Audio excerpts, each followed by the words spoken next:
Bueno, continuando con nuestro libro de fantasía gótica, El cuerpo del delito, antología de relatos policíacos clásicos. Es una colección de Fractales Sirio. Estamos con el relato de La casa encantada, de Wilkie Collins. Y vamos a iniciar lo que es el capítulo 5. Capítulo 5. Tras solo una semana de viaje por Escocia, Milord y Milady regresaron inesperadamente a Londres. Tras conocer las montañas y los lagos de las Highlands, su señoría se negó rotundamente a conocerlos mejor. Cuando se le preguntó el motivo, respondió con brevedad romana: «He visto Suiza». Durante una semana más, la pareja de recién casados permaneció en Londres en el más estricto retiro. Un día de aquella semana, la nana regresó en un estado de excitación muy poco habitual de un recado al que la había enviado Agnes. Al pasar por la puerta de un dentista de moda, se había encontrado con Lord Montevarri en persona, saliendo de la casa.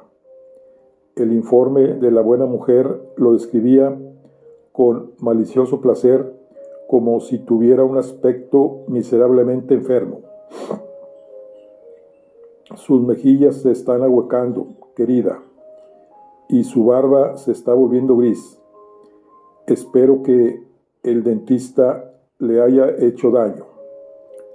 Agnes, que sabía cuánto odiaba su vieja y fiel criada al hombre que la había abandonado, tuvo deliberadamente en cuenta una gran dosis de exageración en la imagen que se le presentaba. La principal impresión que produjo en su mente fue la de una nerviosa inquietud. Si se confiaba a sí misma en las calles, a la luz del día, mientras Lord Montevarri permaneciera en Londres, ¿cómo podía estar segura de que su próximo encuentro fortuito no sería un encuentro con ella misma? Esperó en casa, avergonzada en privado de su indigna conducta, durante los 2 días siguientes. Al tercer día, la información de moda de los periódicos anunciaba la partida de Lord y Lady Montevarri hacia París, camino de Italia. La señora Ferrari, llamando esa misma tarde, informó a Agnes que su marido la había dejado con toda razonable expresión de amabilidad conyugal. Su temperamento había mejorado por la perspectiva de irse al extranjero, pero otra criada acompañaba a los viajeros. La criada de la señora Montevarri, una mujer bastante silenciosa y poco sociable, por lo que Emily había oído. El hermano de la señora, el barón Rivar, ya estaba en el continente.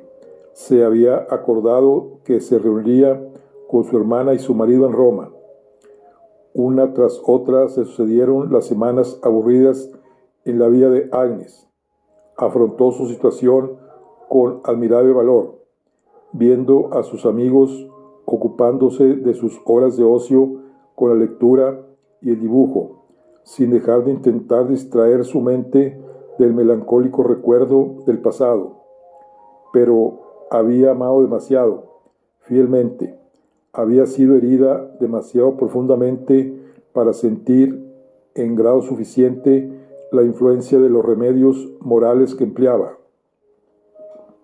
Las personas que se encontraban con ella en las relaciones ordinarias de la vida, engañadas por su aparente serenidad, estaban de acuerdo en que la señorita Lockwood parecía estar superando su decepción.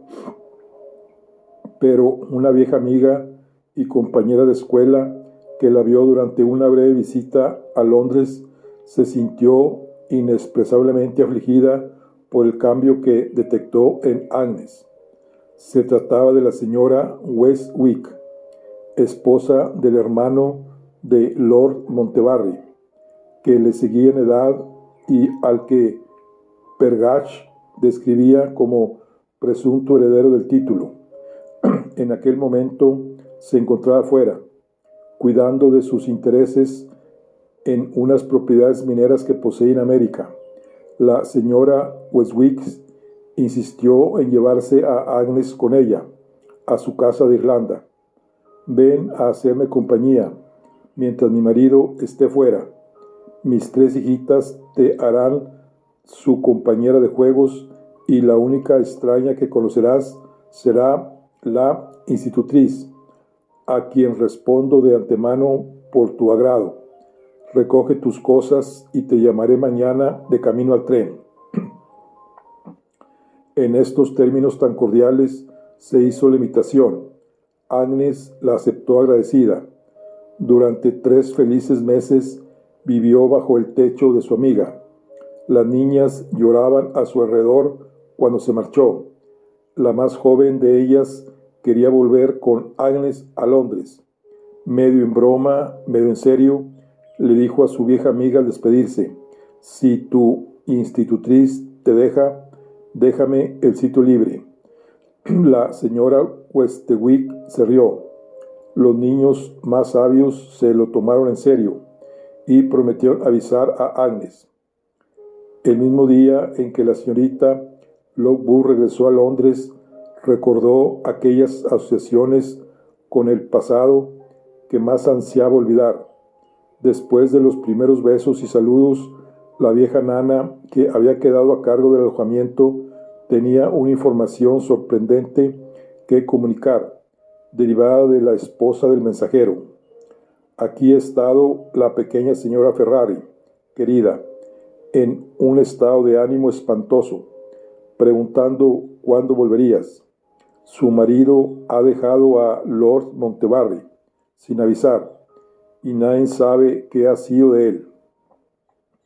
Agnes la miró asombrada. ¿Estás segura de lo que dices?, le preguntó. La nana estaba segura. La noticia viene de la oficina de correos de Golden Square, del secretario, señorita Agnes, del propio secretario. Al oír esto, Agnes empezó a alarmarse, además de sorprenderse. Aún era temprano. Inmediatamente envió un mensaje a la señora Ferrari para decirle que había regresado. Al cabo de una hora apareció la esposa del mensajero, en un estado de agitación que no fue fácil controlar. Su relato, cuando por fin pudo hablar con claridad, confirmó por completo el de la nana. Después de tener noticia de su marido con bastante regularidad desde París, Roma y Venecia, Emily le había escrito 2 veces y no había recibido respuesta. Inquieta, se dirigió a la oficina de Golden Square para saber si habían tenido noticias de él. El correo de la mañana había traído una carta a la secretaria de un mensajero que se encontraba en Venecia. Contenía noticias sorprendentes del Ferrari. A su mujer le habían permitido tomar una copia que ahora le entregaba a Agnes para que la leyera. El mensajero declaró que había llegado recientemente a Venecia. Se había enterado de que Ferrari estaba con Lord y Lady Montevarri en uno de los antiguos palacios venecianos que habían alquilado por una temporada. Como era amigo de Ferrari, había ido a hacerle una visita. Llamó a la puerta que daba al canal y, al no conseguir que nadie le oyera, se dirigió a una entrada lateral que daba a una de las estrechas callejuelas de Venecia. Ahí, de pie, junto a la puerta, como si esperara a que él intentara entrar por ahí, encontró a una mujer pálida, de magníficos ojos oscuros que resultó no ser otra que la mismísima Lady Montevarri. Ella le preguntó en italiano que qué quería. Le contestó que quería ver al mensajero Ferrari si le venía bien. Ella le informó inmediatamente de que Ferrari había abandonado el palacio sin dar ninguna razón y sin dejar siquiera una dirección en la que se le pudiera pagar su salario mensual, que se le debía entonces. Asombrado por esta respuesta, el mensajero preguntó si alguien había ofendido a Ferrari o si había peleado con él. La dama respondió: que yo sepa, no. Soy Lady Montevarri y puedo asegurarle que Ferrari fue tratado con la mayor amabilidad en esta casa. Estamos tan sorprendidos como usted por su extraordinaria desaparición. Si sabe algo de él, le ruego que nos lo haga saber, para que al menos podamos pagarle el dinero que se le debe. Tras una o dos preguntas más, respondidas sin problemas, sobre la fecha y la hora en que Ferrari había abandonado el palacio, el mensajero se despidió. Inmediatamente emprendió las investigaciones necesarias sin el menor resultado en lo que a Ferrari se refería. Nadie le había visto. Nadie parecía haber sido tomado en su confianza. Nadie sabía nada, es decir, nada de la menor importancia, ni siquiera de personas tan distinguidas como Lords y Lady Montevarri. Se informó de que la criada inglesa de su señoría la había abandonado antes de la desaparición de Ferrari para volver con sus parientes en su propio país, y de que Lady Montevarri no había tomado ninguna medida para suplirla. Se decía que su señoría estaba delicado de salud. Vivía en el más estricto retiro. Nadie era admitido en su casa, ni siquiera sus propios compatriotas. Se descubrió a una anciana estúpida que se ocupaba de las tareas domésticas en palacio. Llegaba por las mañanas y se marchaba por las noches. Nunca había visto al mensajero perdido, ni siquiera había visto a Lord Montevarri, que entonces estaba confinado en su habitación. Su señoría, una señora muy gentil y adorable, asistía constantemente a su noble esposo. No había más criada en la casa que la anciana supiera, que ella misma. Las comidas se servían en un restaurante. Se decía que a mi señor no le gustan los extraños. El cuñado de mi señor, el varón, estaba generalmente encerrado en una parte apartada del palacio, ocupado, decía la amable señora, en experimentos de química. Los experimentos a veces desprendían un olor desagradable. Últimamente, su señora había llamado a un médico italiano, residente en Venecia desde hacía mucho tiempo, preguntando a este caballero, un médico de indudable capacidad y respetabilidad. Resultó que él tampoco había visto nunca a Ferrari, habiendo sido llamado a palacio, como mostraba su libro de notas, en una fecha posterior a la desaparición del mensajero. El médico describió la enfermedad de Lord Montevarri como bronquitis. Hasta el momento no había motivos para sentir ansiedad, aunque el ataque había sido agudo. Si aparecían síntomas alarmantes, había acordado con su señoría llamar a otro médico. Por lo demás, era imposible hablar demasiado bien de la señora. Noche y día estaba junto a la cama de su señor.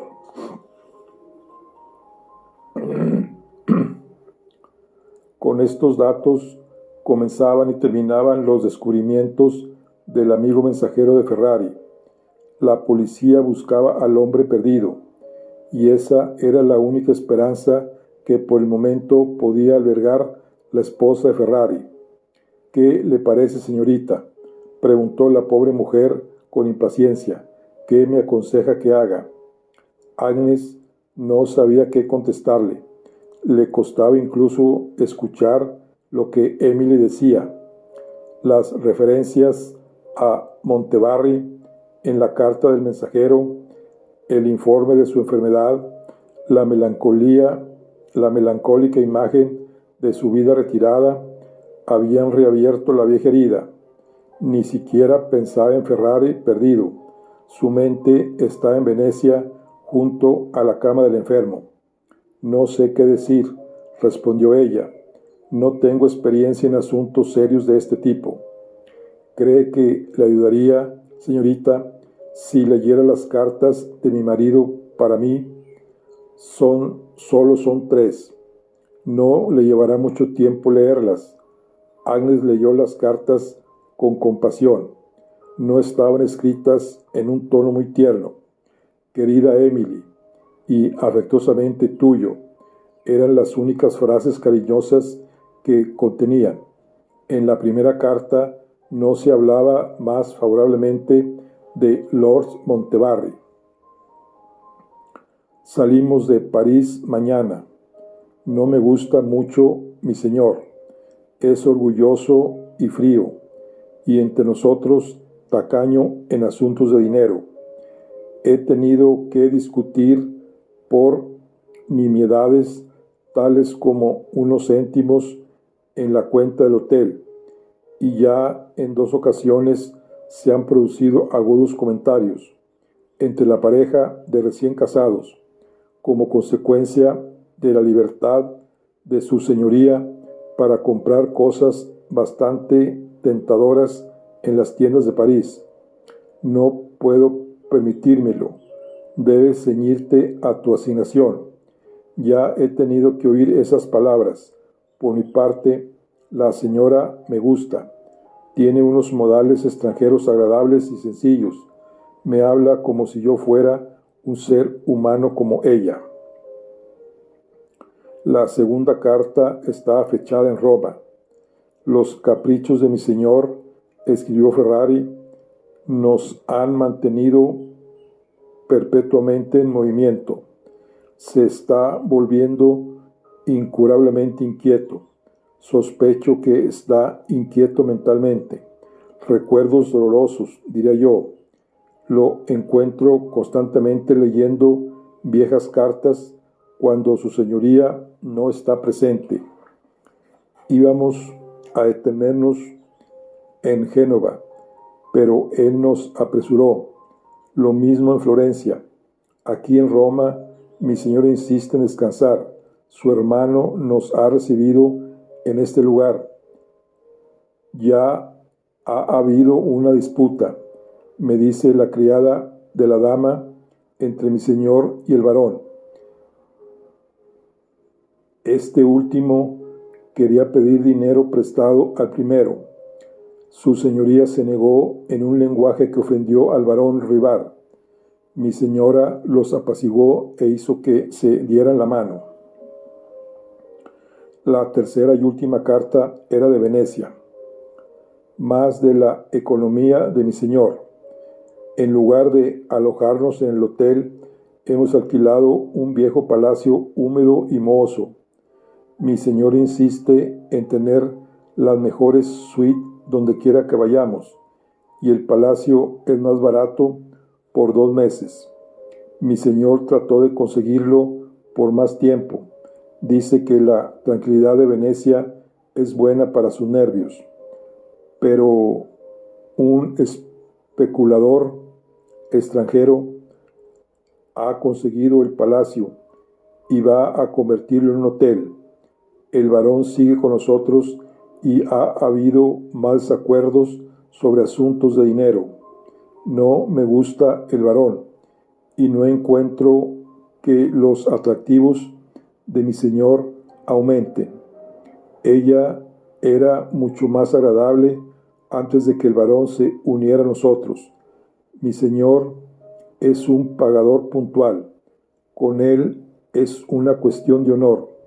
Odia desprenderse de su dinero, pero lo hace porque ha dado su palabra. Yo recibo mi sueldo regularmente a fin de mes, ni un franco de más, aunque he hecho muchas cosas que no forman parte del trabajo propio de un correo.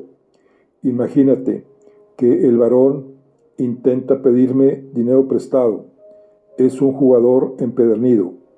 No lo creí cuando la doncella de mi señora me lo dijo por primera vez, pero he visto lo suficiente desde entonces para convencerme de que tenía razón. Además, he visto otras cosas que no aumentan mi respeto por mi señora y el varón. La doncella dice que quiere avisarle para que se marche. Es una respetable mujer británica y no se toma las cosas tan a ligera como yo. Es una vida aburrida aquí. No hay compañía en casa, ni una criatura ve a mi señor, ni siquiera el cónsul o el banquero. Cuando sale, lo hace solo, y generalmente hacia el anochecer. Dentro de casa, se encierra en su habitación con sus libros y ve lo menos posible a su esposa y al varón. Creo que las cosas están llegando a una crisis aquí. Si las sospechas de mi señor se despiertan, las consecuencias serán terribles. Bajo ciertas provocaciones, el noble Montbarry es un hombre que se aferraría a nada.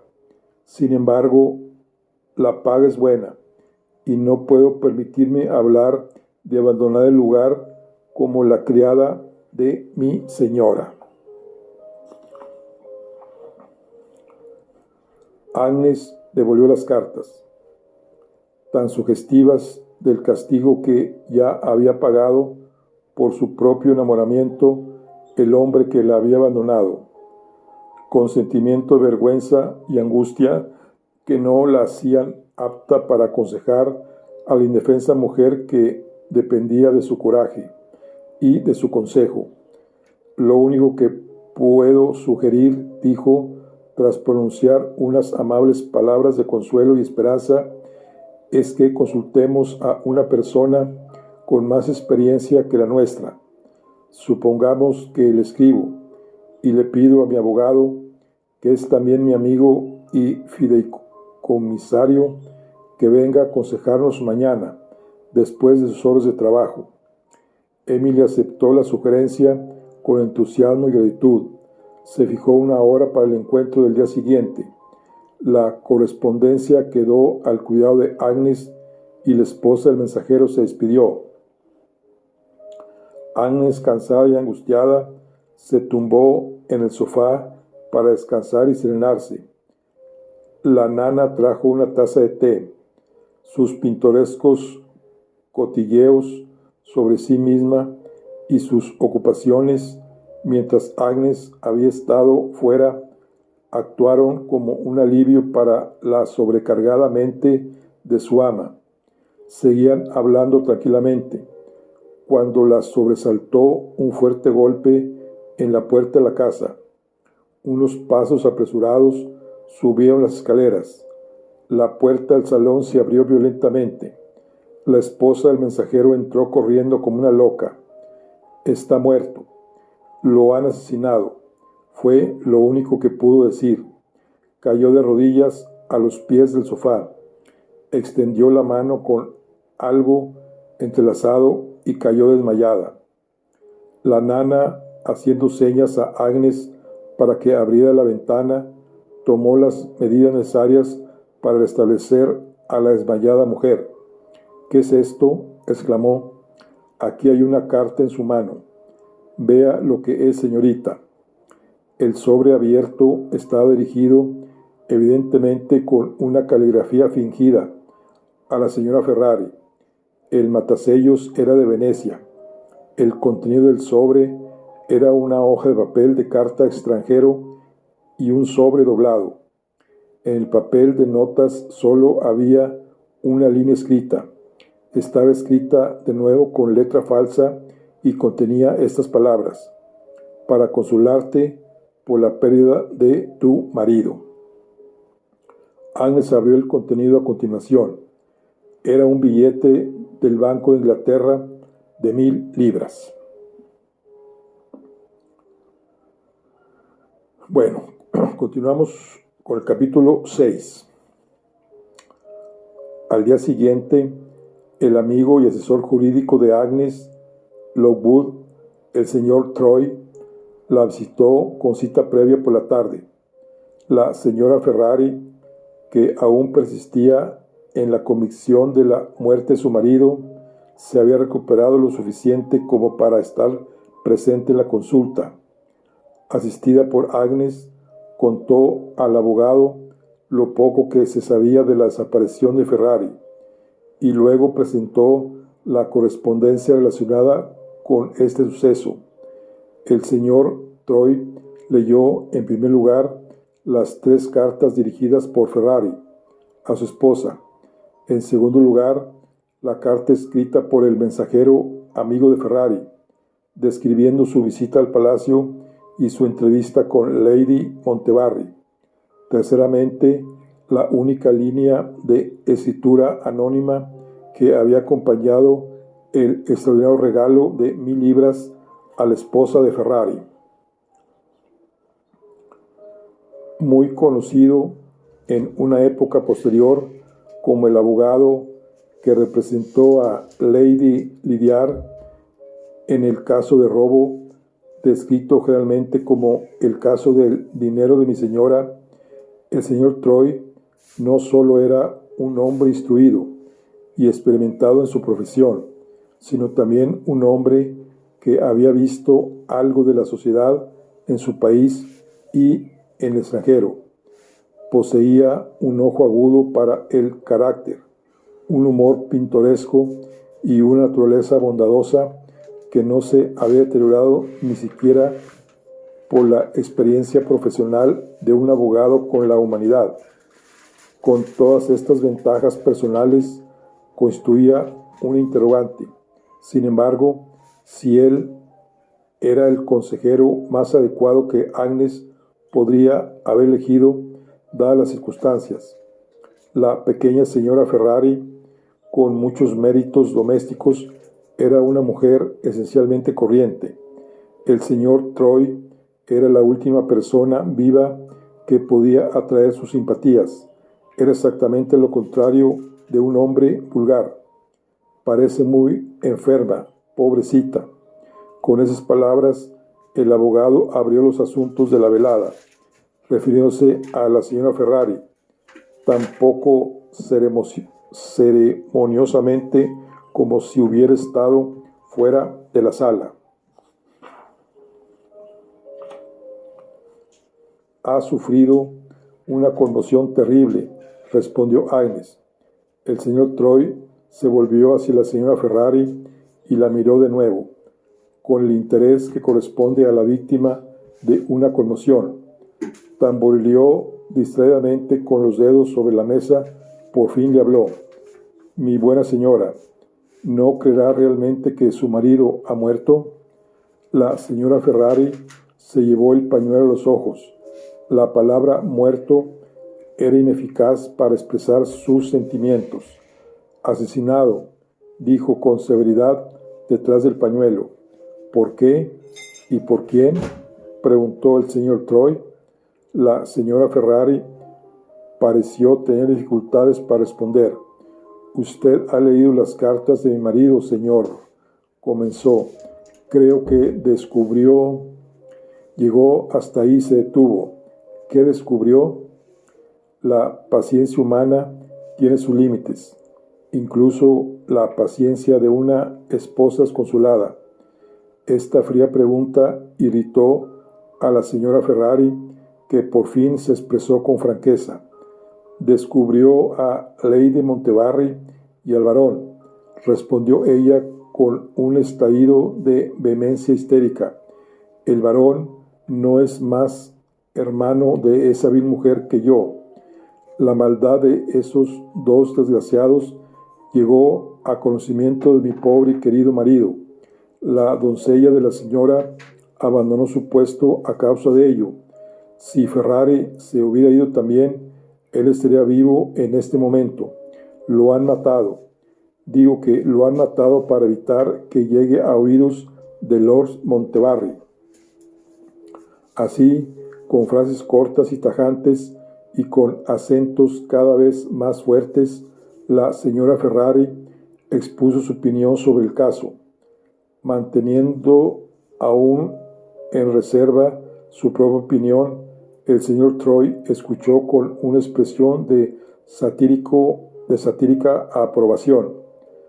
Muy bien dicho, señora Ferrari, dijo. Construye usted bien sus frases. Remacha sus conclusiones de un modo muy profesional. Si hubiera sido usted un hombre, habría sido una buena abogada. Habría tomado a los jurados por el cuello. Complete el caso, mi buena señora. Complete el caso. Díganos a continuación quién le envió esta carta, adjuntando el billete de banco. Los dos desgraciados que asesinaron al señor Ferrari difícilmente se meterían la mano en el bolsillo para enviarle 1000 libras. ¿Quién es? Veo que el matasellos de la carta es de Venecia. ¿Tiene usted algún amigo en esta interesante ciudad con un gran corazón y una cartera para corresponder a quien se le haya revelado el secreto y que desee consolarle anónimamente? No era fácil responder a esto. La señora Ferrari empezó a sentir en su interior los primeros síntomas de algo parecido al odio hacia el señor Troy. No le entiendo, señor, respondió. No creo que esto sea una broma. Agnes intervino por primera vez. Acercó su silla un poco más a su amigo y consejero legal.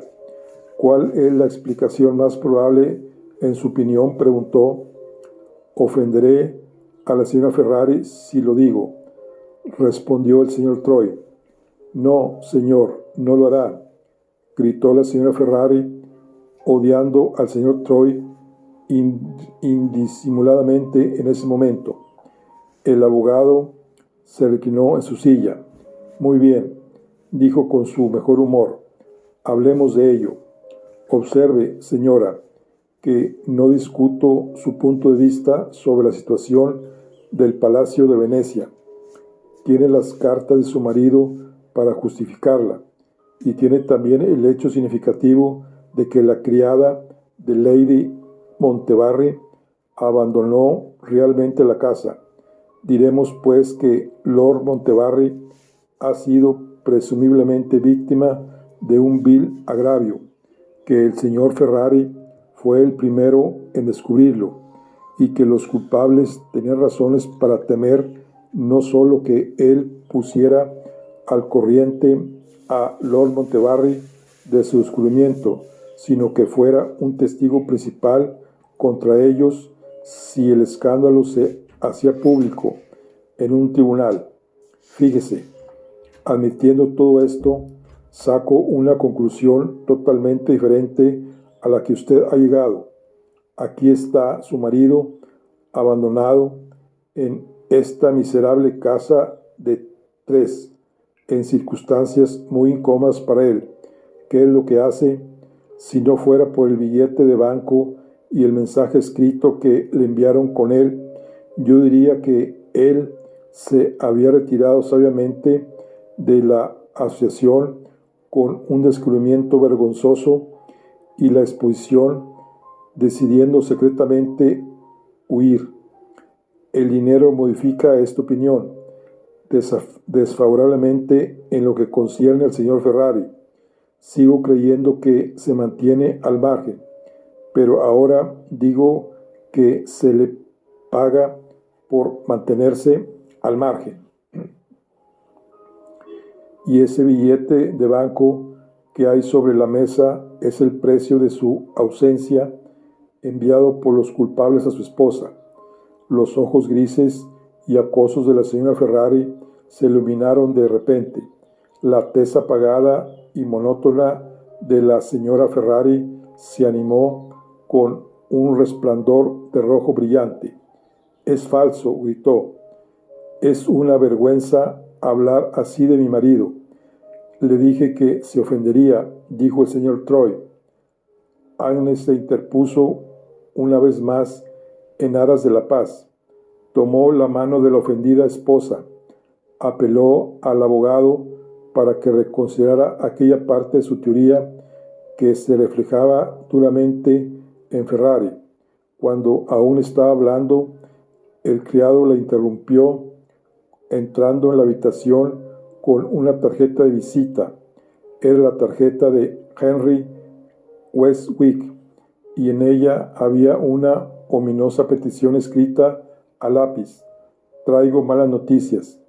Permítame verla un momento abajo». Agnes salió inmediatamente de la habitación.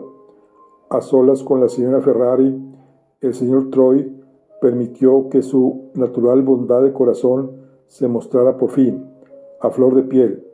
Intentó hacer las paces con la mujer del mensajero. «Tiene todo el derecho, mi buena alma, a resentir una reflexión sobre su marido», comenzó. «Incluso puedo decir que la respeto por hablar tan calurosamente en su defensa. Al mismo tiempo, recuerde que estoy obligado en un asunto tan serio como este a decirle lo que realmente pienso. No puedo tener ninguna intención de ofenderla, ya que soy un total desconocido para usted y para el señor Ferrari. 1000 libras es una gran suma de dinero, y un pobre hombre puede excusablemente sentirse tentado por ella a no hacer nada peor que apartarse del camino por un tiempo. Mi único interés, actuando en su nombre, es llegar a la verdad.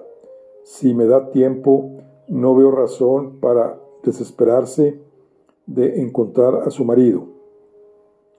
La esposa de Ferrari escuchó sin convencerse, su pequeña y estrechamente llena hasta el extremo de su capacidad con su opinión desfavorable del señor Troy. No tenía espacio para el proceso de corrección de su primera impresión. «Le estoy muy agradecida, señor», fue todo lo que dijo. Sus ojos eran más comunicativos. Sus ojos añadieron en su idioma: «Puede decir lo que quiera. Nunca se lo perdonaré hasta el día de mi muerte».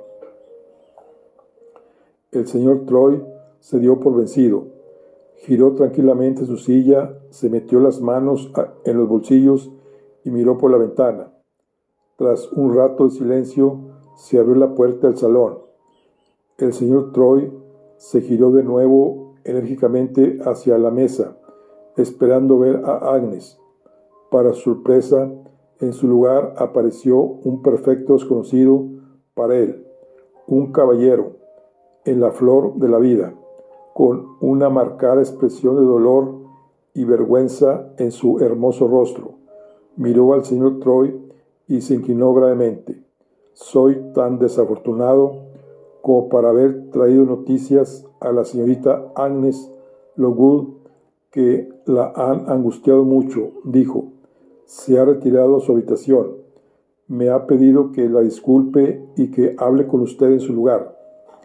Después de presentarse en estos términos, se fijó en la señora Ferrari y le tendió la mano amablemente. «Hace algunos años que nos vimos por última vez, Emily», dijo. «Me temo que casi has olvidado al señorito Henry de los viejos tiempos». Emily, algo confusa, dio las gracias y pidió saber si podía ser útil a la señorita Lockwood. «La vieja nana está con ella», respondió Henry. «Será mejor dejarlas juntas». Se volvió una vez más hacia el señor Troy. «Debo decirle», dijo, «que me llamo Henry Westwick. Soy el hermano menor del difunto Lord Montebarry».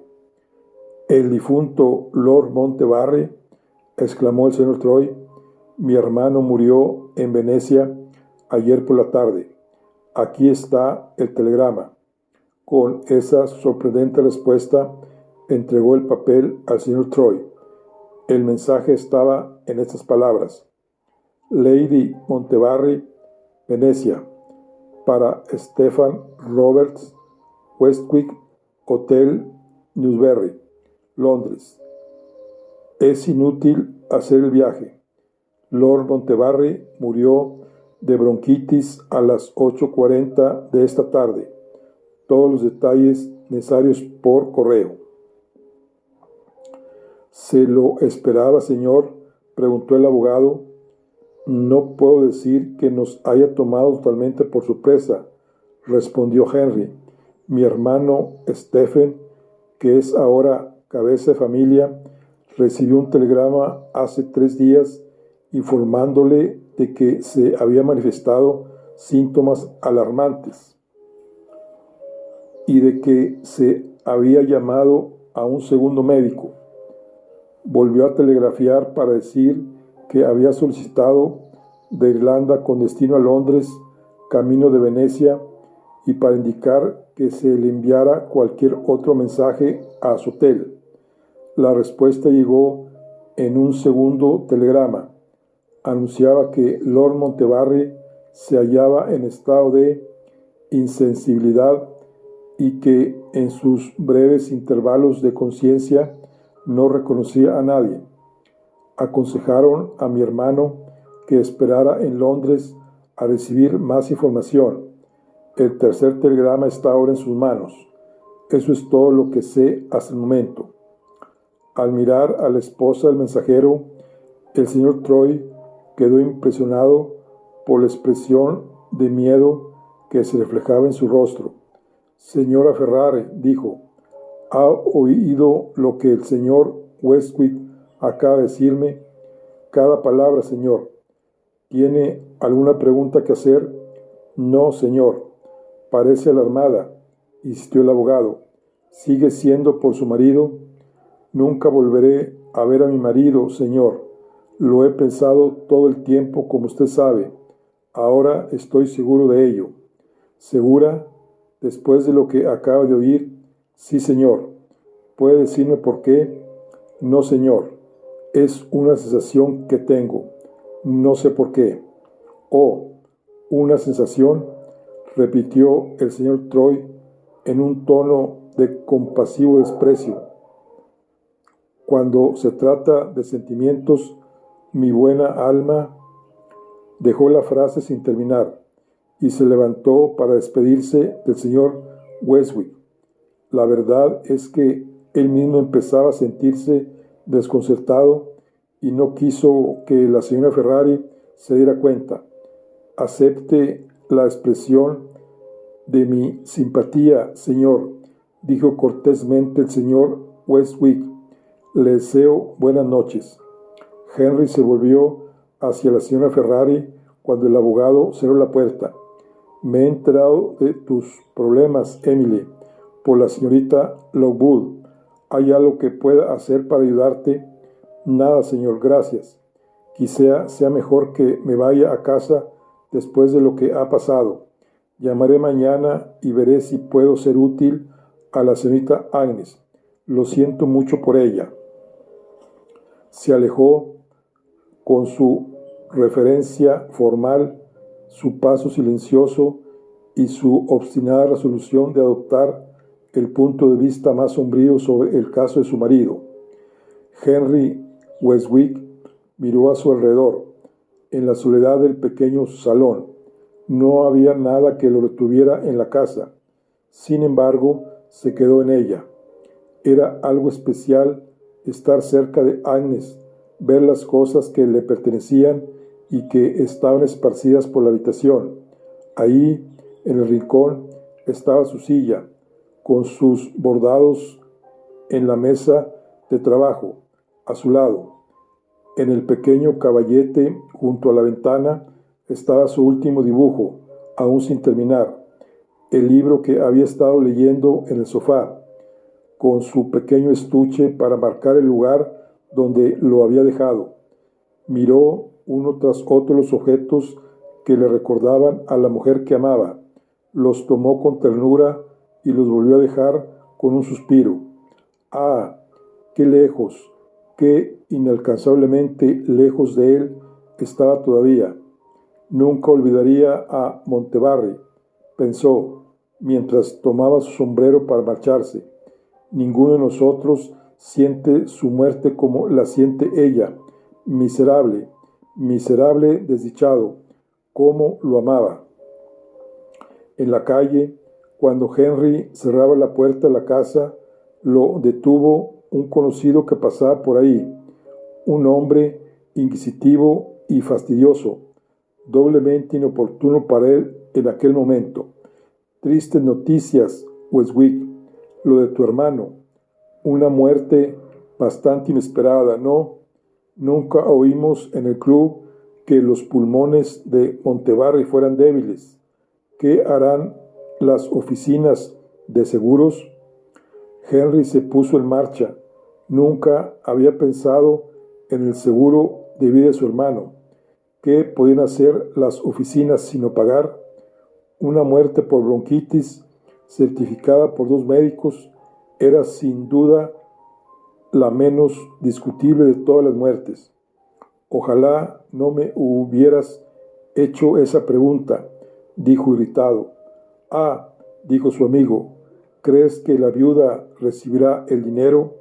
Yo también. Bueno, aquí concluimos lo que es el capítulo 6. Nos vemos en la siguiente. Hasta luego.